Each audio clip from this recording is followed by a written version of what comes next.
And now, for her State of the Province address, the first woman governor of the 443-year-old province of Cebu, Governor Gwendolyn Fiel Garcia.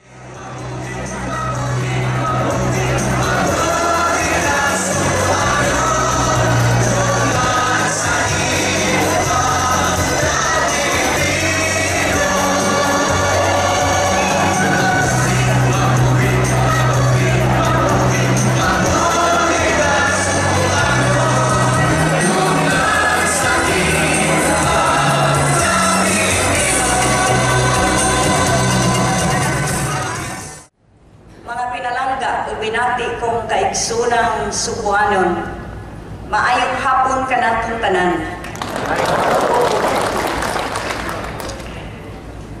A little over 8 years ago, on the front steps of our historic capital, a president broke with long-standing tradition, took her oath of office, and put Cebu front and center of this nation's history. Lost in the understandable excitement of that moment was the little known but no less historic fact that elsewhere, behind the glorious facade and in a less familiar corner of the capital, a fierce and furious battle was still being waged. A governor had yet to be proclaimed. And way past noon of that day, the 30th of June 2004, when elected leaders everywhere in this country had begun entering upon the exercise of their responsibilities, for around 6 hours, in fact, Cebu officially had no governor. It was a seemingly interminable battle, and it symbolized the fractiousness, the divisiveness that had marked Cebu politics for decades.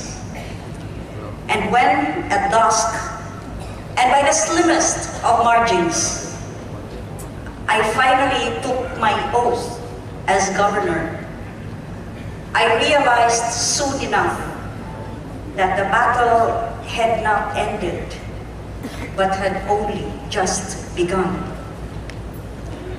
I had finally assumed office, but I was to preside over a province divided almost evenly and so deeply along narrow political lines.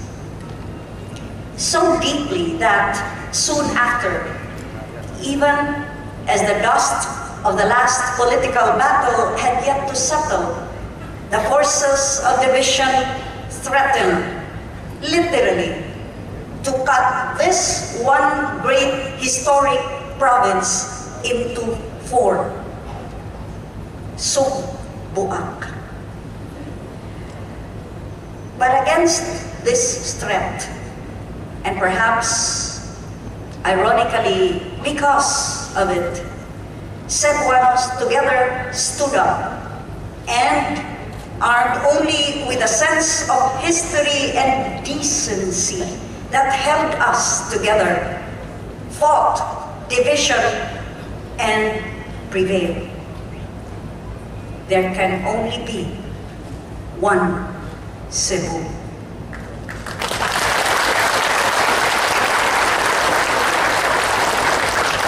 And that united stand against the forces of division ushered in an era of political unity never before known in our long history as a people. It was and continues to be our proud and defining moment. If I have chosen to begin this final State of the Province address of this, my third and final term.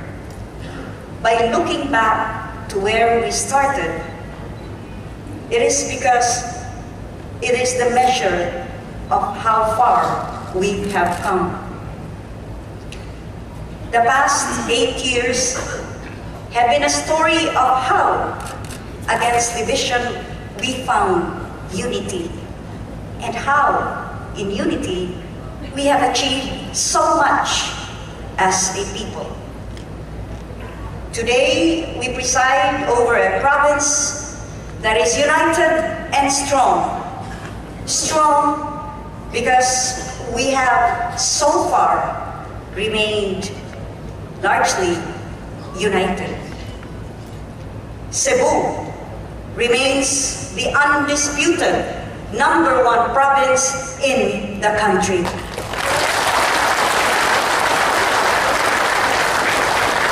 It is the richest, with total assets valued as of end of 2011 at over 29 billion pesos.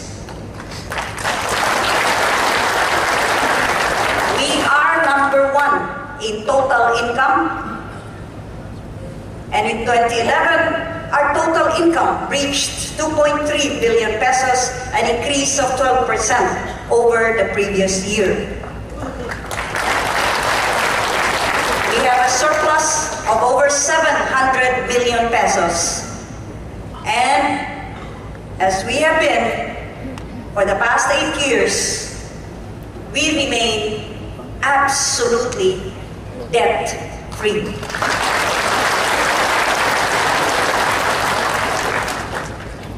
But that is only half the story. For we measure success not by how much we have, but by how much of it we have translated into dreams fulfilled, aspirations reached, expectations met, promises delivered.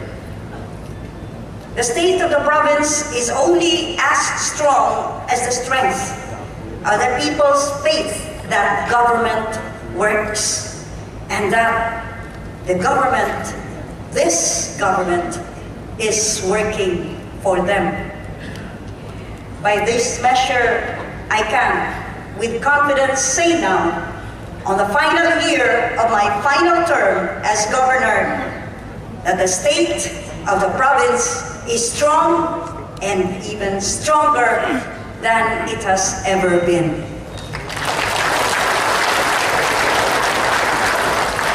This state of the province cannot, nor should it, be a complete and comprehensive accounting of everything that we have done towards the achievement of our 12-point agenda.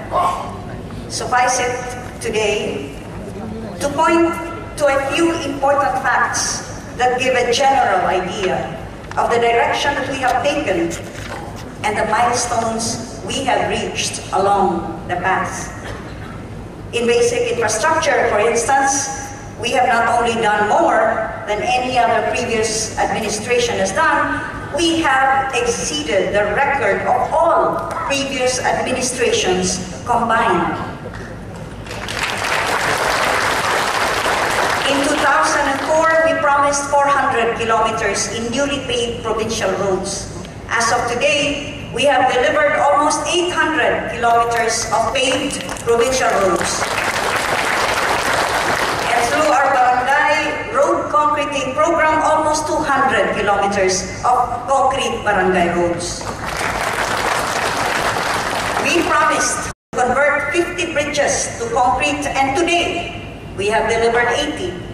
Not one wooden provincial bridge remains, and we have even concreted national bridges. We have not only embarked on the construction of an important seaport in Mayad and Bantayan, but also the improvement of airport facilities in Santa Fe, Bantayan, and San Francisco, Camotes.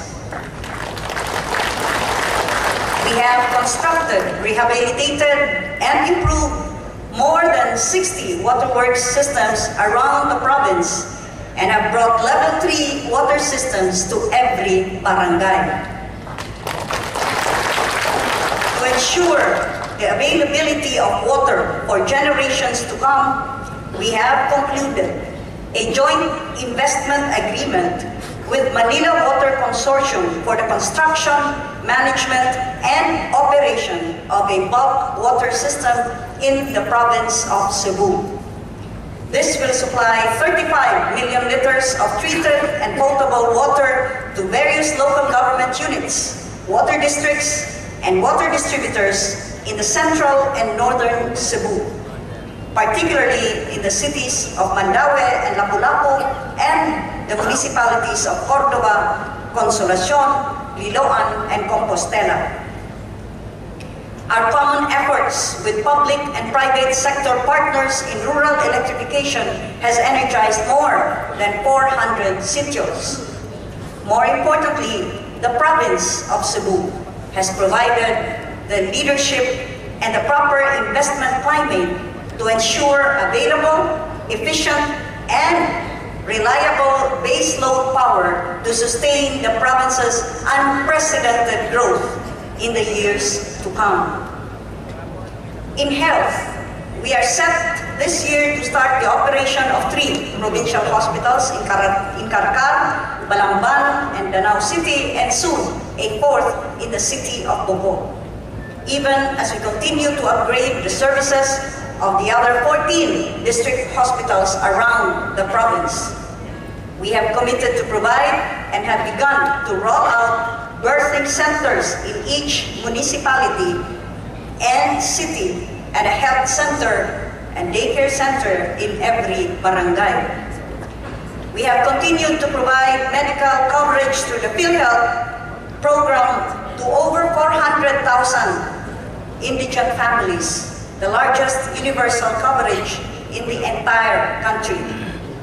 This year, we will expand the coverage even further to include informal sectors that might not otherwise qualify under our indigency program, but who, nonetheless, are in dire need of medical insurance. In education, we have built more than 1,000 classrooms in public elementary and high schools in the entire province, and yearly provide basic school supplies to over 600,000 public school students. Each year, we grant scholarships to all valedictorians and salutatorians of public high schools, as well as to our underprivileged but deserving high school students through our Cebu Tertiary Education Assistance Program. We have, since 2004, tripled our budget for social welfare to provide relief, assistance, and support services to children, women, and the elderly. We have committed to construct senior citizens buildings in every city and municipality where they are needed, and through our Halad sa Gugma Alang Kang Lolo o Kang Lola, expanded health services to the elderly. We have implemented and expanded our livelihood projects for women through microfinance, the Bugasan sa Kababayenan, which provides rice as capital for distribution and food production in the households. And in recognition of the efforts of our frontliners in government service, we have continued to provide group accident insurance to all barangay officials, barangay treasurers and secretaries, barangay tanods, health workers, nutrition scholars, daycare workers, bahas, and bantay dagat volunteers. In tourism, culture, and heritage, our Suri-Suri Subo has become the model for countryside tourism throughout the country. And together with the Cebu Chamber of Commerce and Industry, we have pushed the envelope on countryside and community-based tourism through the Turismo Subo. The province now has 49 festivals out of 51 cities and municipalities, each festival showcasing their rich cultural heritage and showcased in the annual Pasigarbo sa Subo Festival of Festivals. Each city and town has an inventory of their cultural heritage and artifacts exhibited in their museums, foremost of which is the province's Museo Subo. We continue to build the infrastructure needed to serve the demands of tourism, heritage parks and rest areas across the entire province of Cebu, and we have completed the construction of the Cebu Cultural Center, which will be the premier culture and arts venue in the entire province of Cebu. In agriculture and food production, we have expanded our agriculture and livestock dispersal and training program for farmers. And in another first in the country, have undertaken and financed the crop insurance coverage of all organized farmers and fishermen under the Philippine Crop Insurance Corporation to cushion the impact of climate change. We continue to promote entrepreneurship, especially aimed at helping micro and small entrepreneurs through our Obra Negosyo Escuela Countryside Business Upliftment Program together with the Mandaue Chamber of Commerce and the universities and colleges of Cebu. We have expanded the One Cebu Expo, a public-private endeavor that showcases Cebuano creativity via its diverse and world-class products. In our efforts to protect and conserve our environment, our milestones include the planting of over 8 million growing trees and over 1 million mangroves in cooperation with DepEd. In partnership with the Ramon Aboitiz Foundation, we are now on our 4th year of the Iguan program and have awarded substantial prizes for barangays, municipalities, and cities that have created clean, green, and livable communities. This has resulted in a transformation of our communities, a qualitative and positive change in communities around the province. We have reached out to the world to tell them of the treasure that is Cebu. And we have established working partnerships not only with Philippine provinces, but also 14 provinces and states across Asia, Europe, and the United States. For all our efforts, we have earned numerous awards and distinctions, not the least of which is the Department of Interior and Local Government's Seal of Good Housekeeping, in recognition of our commitment to good governance and transparency.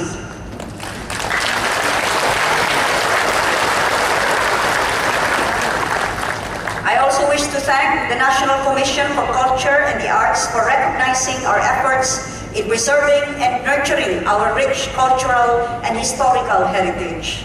The Rotary Club of Cebu Fuente for giving me the distinction as Woman of the Year and proclaiming me as Distinguished Honorary Member of the Rotary.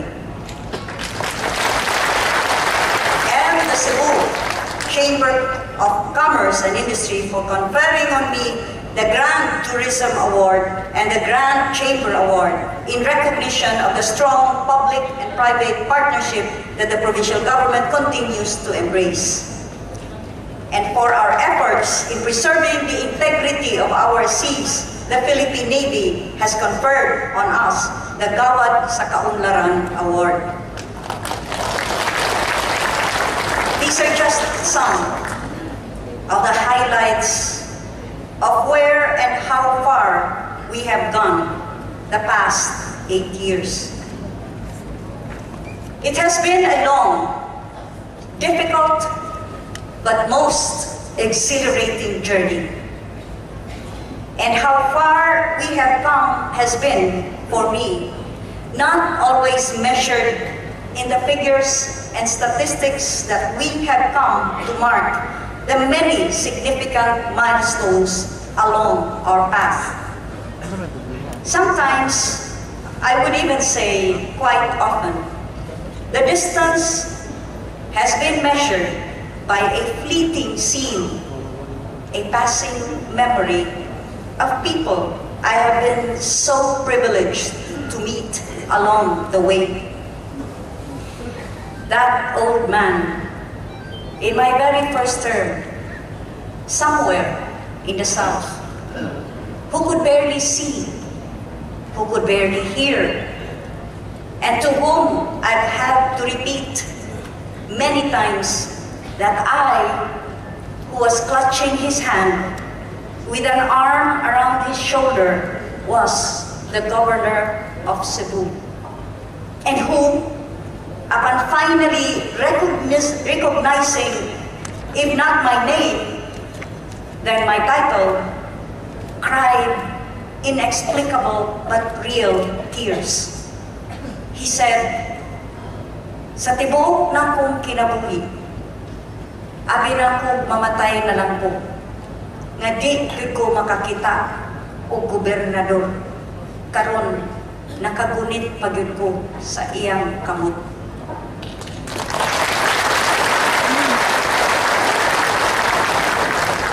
He said, "In all my 90 years, I thought I would just die without ever having seen a governor, much less hold her hand." It was then that I resolved that as long as it was physically possible, I would be that governor who was there.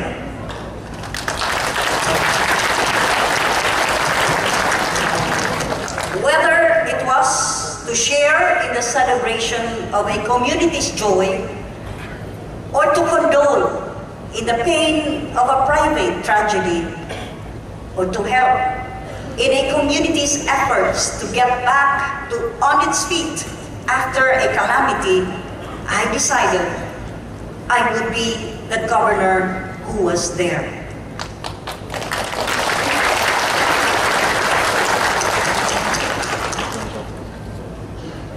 I have kept impossible hours, taken incongruous routes, and physical risks for which my family frequently had taken me to task just to be that kind of governor.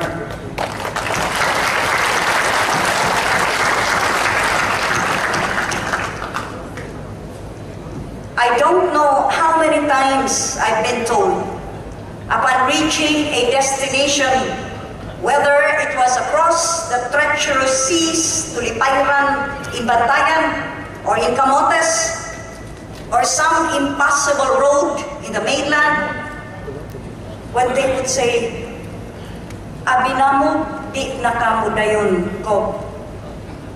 Governor, we thought you had decided not to come." But I always told them, "Ni ako kay naghuwat man mo. I'm here because you were waiting."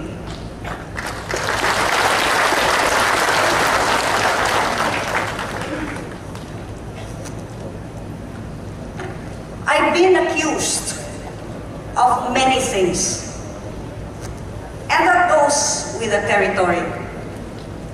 But I can never be accused of not being there. Because equally as important as, if not more so, than anything we can ever hope to build, to do, to give, to achieve in public service, is to sustain the people's sometimes fragile hope that government is there for them. It has been the highest privilege to serve the people of Cebu these past 8 years. The highest privilege that has brought me the deepest fulfillment.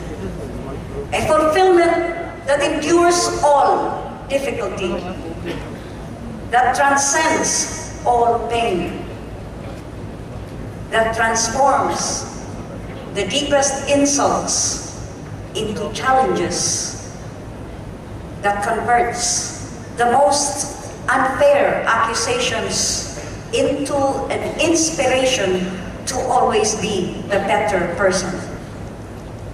In one short year, I will leave this office hopeful that I have helped create a Cebu more unified than what it was in 2004. But the forces of division will always be there, conspiring, as they are now, to divide us, Cebuanos, city or province, south or north, this party or that party, to satisfy the narrow interests of a few.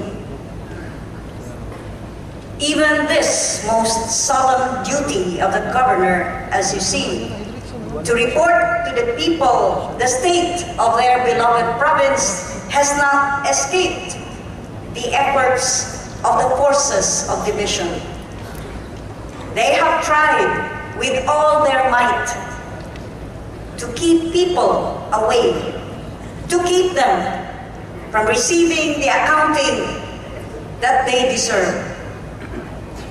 Ilang gitinguha sa tanan nilang mahimo sa poder nga ilang gihuptan nga kamo mga pinalangga kung Cebuanon dili muanhi o dili makadungog ning akong gihatag nga husay sa akong paningkamot alang sa probinsya.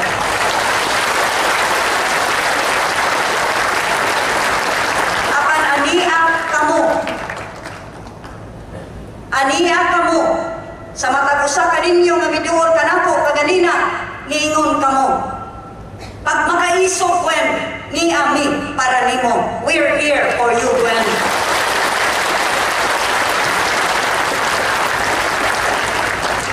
From being the governor who was there,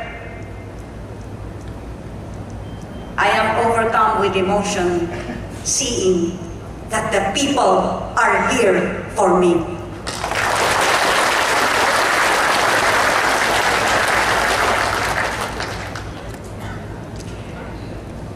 We have never had difficulty gathering for a State of the Province address, not since 2004, not even in 2004.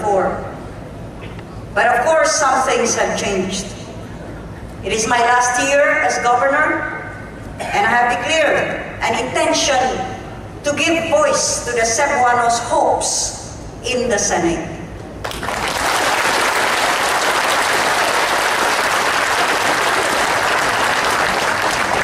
My 8 years in politics have taught me that in this enterprise, where timing is everything, there is no such thing as a coincidence. And I guess it is foremost in each and every one of your minds, of all of you who are gathered here, of the impeccable timing of the filing of information by the Ombudsman right today before the Sandigan Bayan and the immediate raffling off of the cases filed against me. They couldn't have picked a better time and a better day. Right when the leaders of UNA would be here, gathered together with our mayors, vice mayors, councilors, barangay captains, and all sectors to hear the State of the Province address of this governor who has been here for you these past 8 years. But I thank those that have been responsible for all of these machinations, because surely people can see through what the ugly hand of political harassment and political persecution has achieved. Mga pinalangga kong Cebuanon, ilabi na ang atong mga nagpaminaw sa uban pang mga lawak ng CICC, kauban sa akong mga pinalanggang Cebuanon nga niya dinhi sayod kita kung unsay buot nilang mahitabo. Kanako gani buot pamangali nila nga ako ilang mapapriso aron dili ko makahatag niining akong husay kaninyo karong hapuna. Usa na usab kini kadakong hagit nga akong giatubang apan tungod ug alang kaninyo atubangon ko kini ug dili ako magpalupig kanila.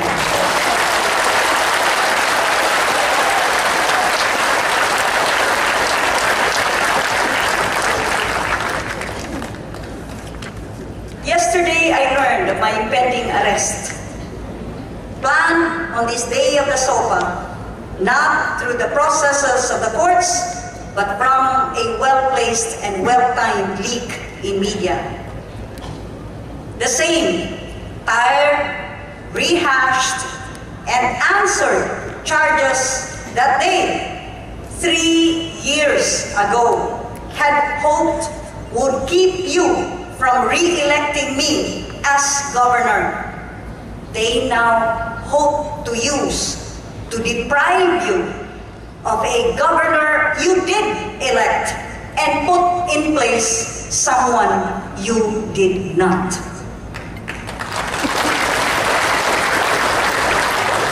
And with this, I guess, they hope to destroy the opportunity of this Cebuana, relying upon the awesome, formidable vote of our fellow Cebuanos to serve Cebu and the Visayas in the Senate.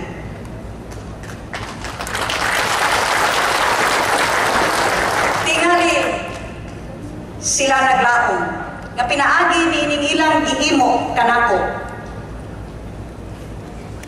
Ilang buak-buakon na usab. Ang giila na kaayon kusganong botos kanatong mga Subuanon, kanatong mga Bisaya, ug buot nilang ihikaw kaninyo nga usa ka tingog nga Subuanon, usa ka tingog nga Bisaya atong mapadala didto sa Senado. Pangkanton mo kamo, mutugot pa kamo niini mga pinalangga kong Subuanon. Mutugot ba kamo nga ang hilad nga politika makaguba ning atong kahigayunan nga ang inyong giila nga labing unang babae nga gobernadora inyong mahimo nga labing unang babae nga senadora dito sa Senado.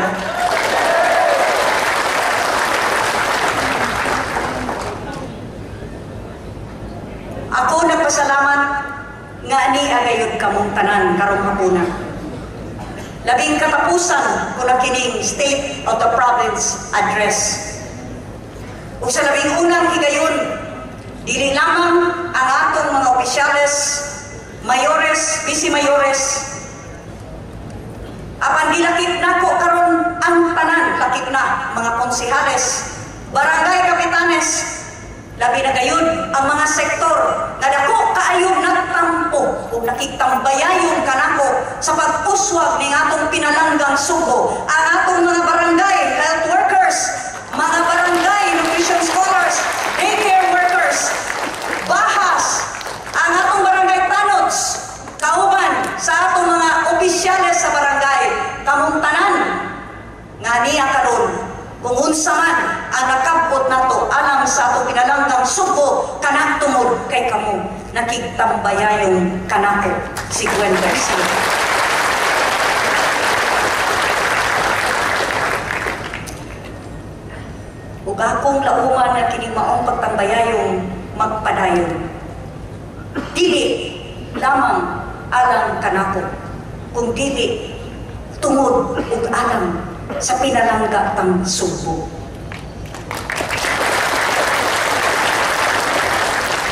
If these 8 years have taught me an even greater lesson, it is to put our confidence in the Cebuanos. That against this new threat of division, or perhaps, ironically, because of it, we will together, once again, stand up and armed with our common sense of history and decency, fight the forces of division and prevail.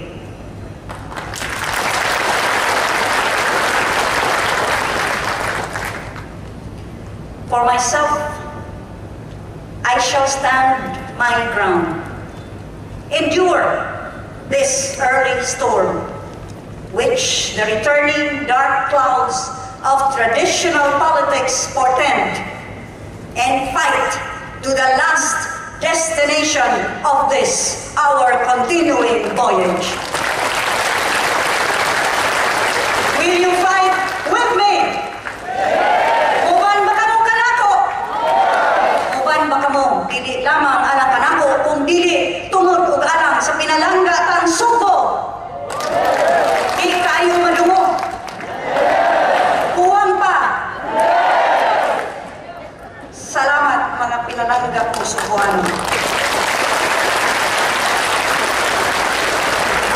As I give you my solemn vow that I will stay firmly rooted on the ground, ready to face whatever else they may bring on against me, because I will fight for Cebu. I will fight for all of you, Cebuanos. I will fight for all Visayas. I will fight for all of us, Filipinos. As your governor, and having had the privilege to serve you, I can do no less. No. It's the least I can do. To do justice to this highest privilege, for this greatest and most profound fulfillment of serving this one great, united, undivided, and indivisible Cebu.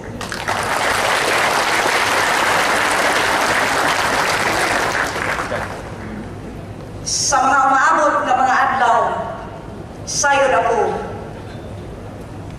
nga ang mga hangin nga nagagikan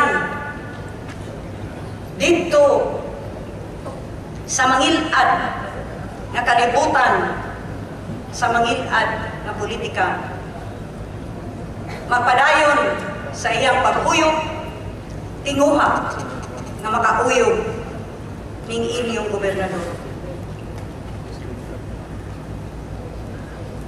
Sayon ako na dili masayon ang akong giatubang. O kung kaha nangita pa ako ug masayon nga kinabuhi, sayon ko na kining talikdan.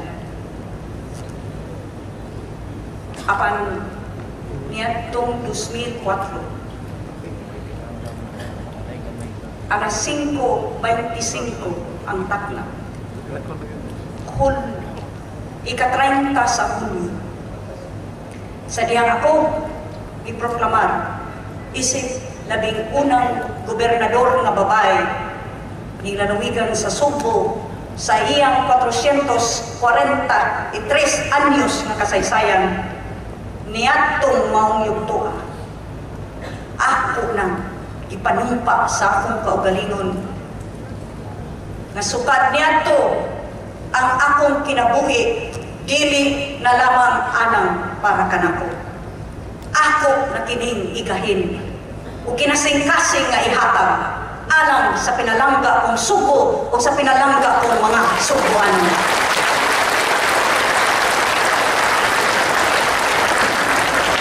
O tungod sa man ang ilapang buot isang palita kanako o unsa pa mang kasakit, kalisdanan, hagit nga kinahanglan ko matubangon, buhaton ko kanang tanan tungod og alang kaninyo mga pinalangga ko kaigsunang Subuanon.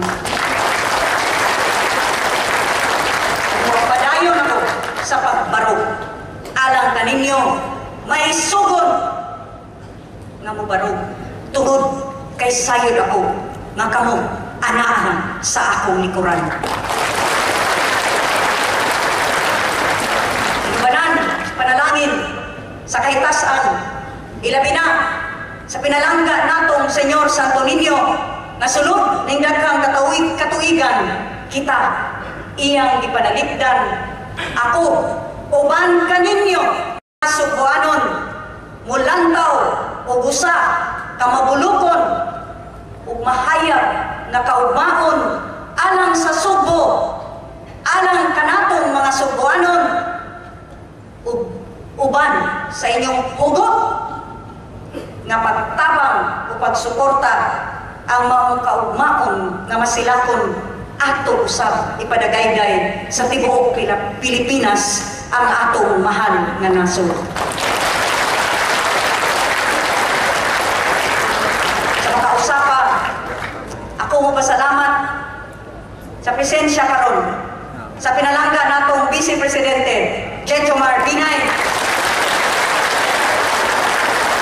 atong pinalanggang Senate President Juan Ponce Enrile, o atong pinalanggang kanhi Presidente Era Estrada. Inubanan sa mga kadakuan. Sa una, inubanan kaninyo atong mga pinalanggang Subuanon, kuyo ang atong dakbayan sa syudad, kaya niya si Mayor Mike Rama. Ing katapusan ng State of the Province Address, pinunan ang dakong kaisog ug dakong pagigugma sa makausapa, sa makanunayon. Muingon ako, mabuhi ang Subo, mabuhi kitang tanan Subuanon. Maraming salamat, Gobernador Juan Garcia.